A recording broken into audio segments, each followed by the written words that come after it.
Las cosas se están calentando en el mundo del comercio y la política. El presidente de Estados Unidos, Donald Trump, ha vuelto a generar controversia, esta vez anunciando una gran expansión de los aranceles sobre el acero y el aluminio importados. No solo está reactivando antiguas restricciones comerciales, sino que las está intensificando. A partir de ahora, las importaciones de acero enfrentarán un arancel del 25%, mientras que el aluminio también será golpeado con impuestos adicionales. Pero esto no es todo.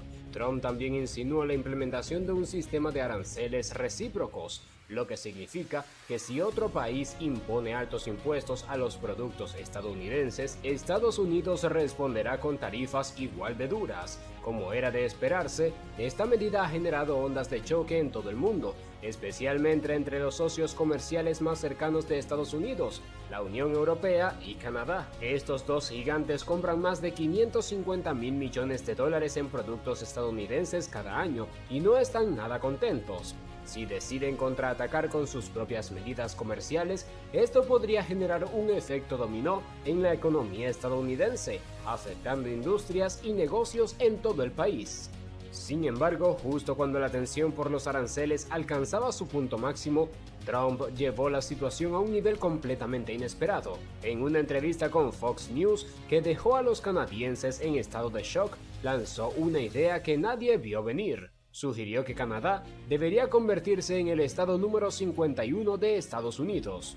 Creo que Canadá estaría mucho mejor siendo parte de los Estados Unidos, porque perdemos 200 mil millones de dólares al año con ellos y no voy a permitir que esto siga pasando, declaró Trump. Pero no se detuvo ahí. También criticó el gasto militar de Canadá, argumentando que el país depende demasiado de la protección de Estados Unidos sin aportar su parte justa. ¿Por qué estamos protegiendo a otro país?, cuestionó. Y cuando parecía que todo podría quedarse en un simple comentario al aire, Trump redobló la apuesta.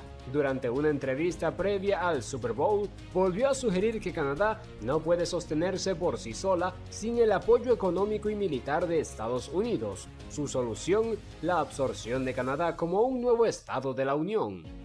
Naturalmente, esta propuesta no cayó nada bien entre los líderes ni en la población canadiense.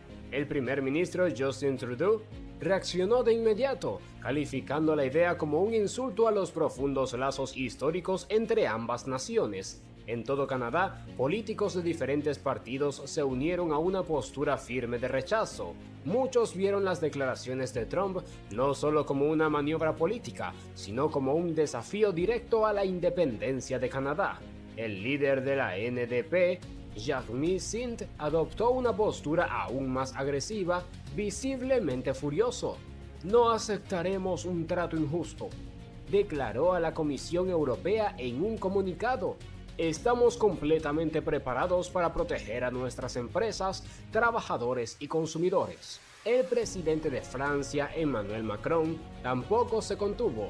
En una entrevista con CNN, cuando le preguntaron sobre la última medida de Trump, dejó claro que está listo para luchar. Lo he hecho antes y lo haré de nuevo, afirmó Macron. Explicó que estos aranceles no solo perjudicarían a Europa, sino también aumentarían los costos dentro de Estados Unidos, encareciendo la vida de los propios consumidores estadounidenses. ¿Los estadounidenses realmente quieren precios más altos?, preguntó, sugiriendo que estas políticas podrían terminar perjudicando precisamente a quienes Trump dice querer proteger. Pero Macron no se quedó ahí. También cuestionó que Estados Unidos estaba eligiendo pelear con Europa en primer lugar. ¿La Unión Europea es tu mayor problema? No lo creo, dijo. Tu problema es China, así que tal vez deberías centrarte en eso. Mientras tanto, el ministro de Asuntos Exteriores de Francia, Jean-Yves Le Drian, envió un mensaje contundente por televisión. Recordó a los televidentes que esta no era la primera vez que Trump intentaba apuntar contra el comercio europeo. Ya hemos pasado por esto antes, dijo, y igual que en 2018, responderemos. Alemania también está lista para contraatacar rápidamente. El canciller Olaf Scholz dejó claro que la Unión Europea está completamente preparado para aplicar contramedidas de inmediato. Podemos actuar en cuestión de horas si es necesario. advirtió, señalando que Europa no dudará en tomar represalias. Las batallas comerciales entre Estados Unidos y la Unión Europea no son solo sobre acero y aluminio, también han sido un juego estratégico de golpes y contraataques. Y si Washington decide avanzar con nuevos aranceles, la Unión Europea no se quedará sin respuesta. En el pasado, Europa ha golpeado directamente donde más le duele a Estados Unidos. En lugar de solo apuntar a los metales, ha centrado sus represalias en productos con gran impacto político, como el bourbon, el jugo de naranja de Florida y las motocicletas. ¿Por qué? Porque estos no son solo productos, están ligados a industrias clave y regiones con gran peso político en Estados Unidos. El mensaje es claro: si nos impones impuestos, haremos que tu economía lo sienta.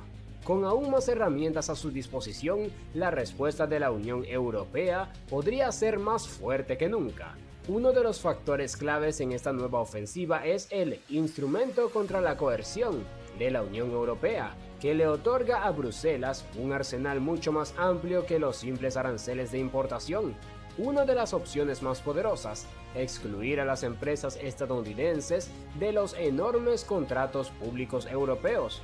Esto significaría que las compañías de Estados Unidos quedarían fuera de licitaciones para proyectos de infraestructura y servicios valorados en miles de millones de dólares en toda la Unión Europea.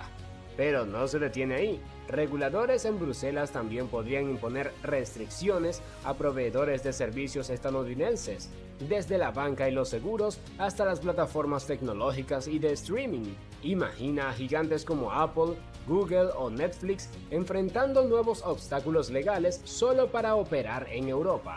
De hecho, ya existe un marco legal para hacer esto posible. Con leyes como la Ley de Mercados Digitales y la Ley de Servicios Digitales, los reguladores europeos podrían aumentar la presión sobre las grandes tecnológicas de Estados Unidos, imponiéndoles normas de cumplimiento más estrictas, sanciones más severas o incluso restricciones directas. Empresas como Meta, Alphabet y Amazon, que dominan los mercados digitales, podrían verse atrapadas en nuevas regulaciones dentro de uno de sus mercados más rentables. Y si esto no fuese suficiente, también existe la posibilidad de reactivar un arma que ha estado dormida durante años: el impuesto a los servicios digitales. Inicialmente pausado en favor de un acuerdo tributario global bajo el OCDE, un impuesto europeo sobre las grandes tecnológicas estadounidenses podría volver a estar sobre la mesa. Y si Bruselas no lo aplica a nivel general, algunos países como Francia podrían seguir adelante con sus propias versiones nacionales, imponiendo aún más presión financiera sobre las empresas de Estados Unidos. Pero la Unión Europea no tiene por qué limitarse al sector tecnológico. Si la situación escala aún más, Bruselas podría complicar las cosas para la industria farmacéutica estadounidense, los exportadores agrícolas o incluso la industria química, introduciendo nuevas barreras regulatorias o restringiendo su acceso al mercado europeo. Si bien la Unión Europea normalmente prefiere la diplomacia a la confrontación, estas medidas harían imposible para Washington ignorar las repercusiones económicas y políticas de su política arancelaria. Más allá de la represalia directa, Europa también está reforzando sus asociaciones comerciales globales para reducir su dependencia de Estados Unidos. En 2021, Canadá y la Unión Europea lanzaron una asociación estratégica para el abastecimiento de materias primas críticas, una iniciativa que se ha fortalecido aún más tras las recientes negociaciones de alto nivel en 2024. El objetivo: construir cadenas de suministro diversificadas y resilientes, evitando la dependencia de rivales geopolíticos o de políticas comerciales impredecibles provenientes de Washington. Dado que el comercio entre Estados Unidos y la Unión Europea supera el billón de dólares anuales, cualquier movimiento agresivo de Bruselas tendría consecuencias globales, obligando a Washington a reconsiderar su estrategia. Y con tantas herramientas a su disposición, la Unión Europea está dejando algo muy claro: cualquier guerra comercial no será unidireccional. Donald Trump vuelve a sacudir el comercio mundial, reavivando su impulso por imponer aranceles agresivos sobre el acero y el aluminio. Esta vez, Trump ha aplicado un duro arancel del 25% sobre el acero y otro aún por determinar sobre el aluminio, y a diferencia de enfrentamientos comerciales anteriores, ha dejado claro que nadie está exento, ni siquiera los aliados más cercanos de Estados Unidos, en Europa y Norteamérica. Pero esto no es todo. Trump también está impulsando un sistema de aranceles recíprocos, en el que Estados Unidos igualaría los impuestos de importación que otros países imponen sobre los productos estadounidenses. Su mayor fijación es el arancel del 10% que la Unión Europea cobra sobre los automóviles importados, argumentando que es injusto en comparación con el arancel de solo un 2.5% que Estados Unidos impone a los vehículos extranjeros. Sin embargo, los críticos no tardaron en señalar un detalle clave que Trump omite con frecuencia. Estados Unidos ya impone un arancel de 25% sobre las camionetas importadas, uno de los segmentos más rentables de la industria automotriz. Para los países que dependen de la exportación de acero y aluminio a Estados Unidos, esta última medida podría representar un golpe devastador. Canadá, que suministra casi el 80% del aluminio importado por Estados Unidos, encabeza la lista de los más afectados, pero otras naciones como Brasil, México, Corea del Sur y Vietnam también tienen mucho en juego, con Trump dejando en el aire el destino de las exenciones de aranceles y los acuerdos de cuotas existentes. Los exportadores buscan respuestas, mientras que los fabricantes estadounidenses, que dependen de metales importados, se preparan para costos más altos. Si todo esto suena familiar, es porque ya hemos estado aquí antes. En 2018, Trump desató una guerra comercial global al imponer aranceles similares, 25% sobre el acero y 10% sobre el aluminio. Al principio, los impuestos se aplicaron a todos los países, pero tras una fuerte reacción internacional, algunos lograron obtener exenciones o acuerdos de cuotas, incluyendo Canadá, México y Brasil. Por un breve periodo, estas medidas ayudaron a las acerías estadounidenses a aumentar la producción. En 2019, las plantas de acero en Estados Unidos operaban a más del 80% de su capacidad, un nivel que no se veía desde hacía años, pero el impulso no duró mucho. Los precios cayeron rápidamente debido al dominio de China en la producción global de acero, eliminando gran parte de las ganancias que los productores estadounidenses habían disfrutado. Cuando Joe Biden asumió la presidencia, tomó un enfoque diferente. En lugar de intensificar la guerra comercial, su administración trabajó para aliviar las tensiones, negociando acuerdos que levantaron los aranceles a cambio de cuotas de importación con aliados clave como el Reino Unido, la Unión Europea y Japón. Esto ayudó a frenar las represalias e incluso llevó a la Unión Europea a suspender los aranceles planeados sobre productos estadounidenses como el Borbón. Pero con el nuevo impulso de Trump por imponer aranceles, todo ese progreso ahora está en riesgo, ya que Washington reaviva sus disputas comerciales.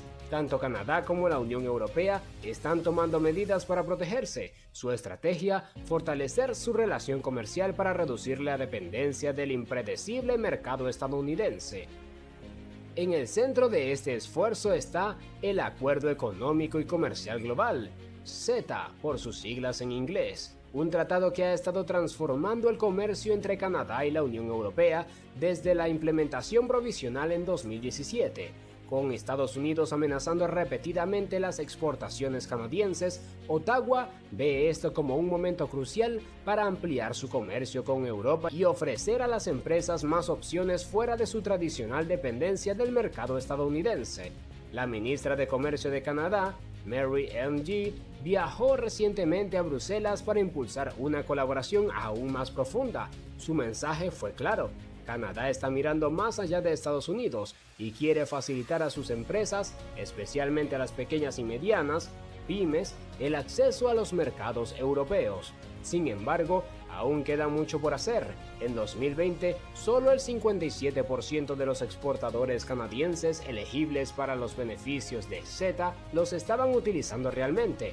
Muchas empresas, especialmente las más pequeñas, enfrentan dificultades para navegar la complejidad de los acuerdos comerciales internacionales. Para cambiar esto, Ottawa está intensificando sus esfuerzos para educar y apoyar a las pymes, ofreciendo financiamiento y asesoría para ayudarlas a ingresar a los mercados europeos.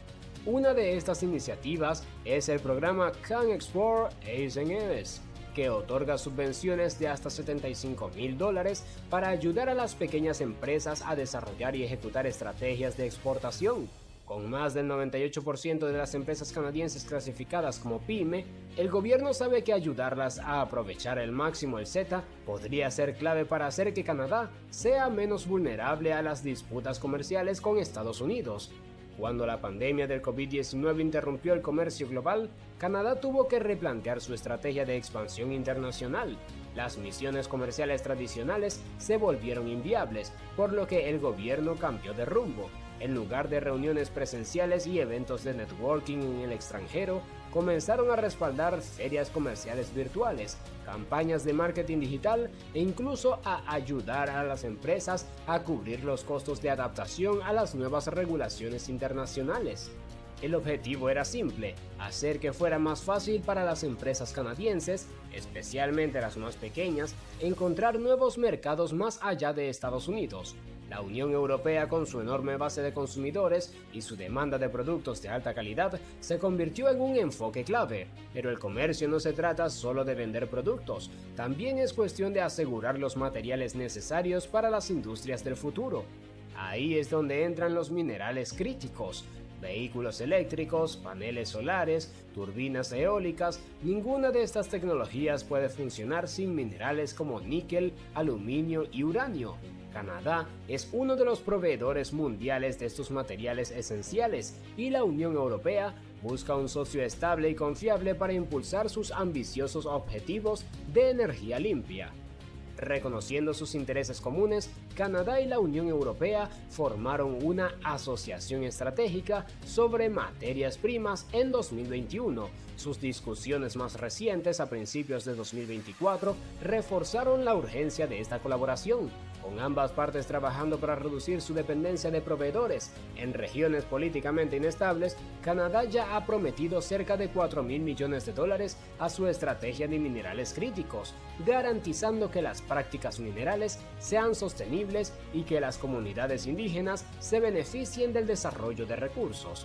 Para la Unión Europea, esta asociación es una oportunidad para diversificar sus cadenas de suministro y reducir el riesgo de depender demasiado de un solo país.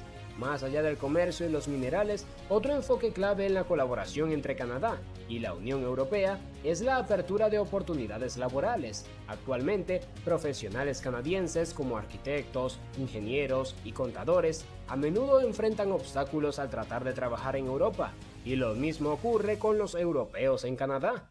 Bajo el Acuerdo Económico y Comercial Global, ambas partes están tomando medidas para que las calificaciones profesionales sean más fácilmente reconocidas. El primer paso ha sido con los arquitectos, estableciendo un marco que eventualmente se expandirá a otras profesiones, facilitando que trabajadores calificados encuentren oportunidades en ambos lados del Atlántico.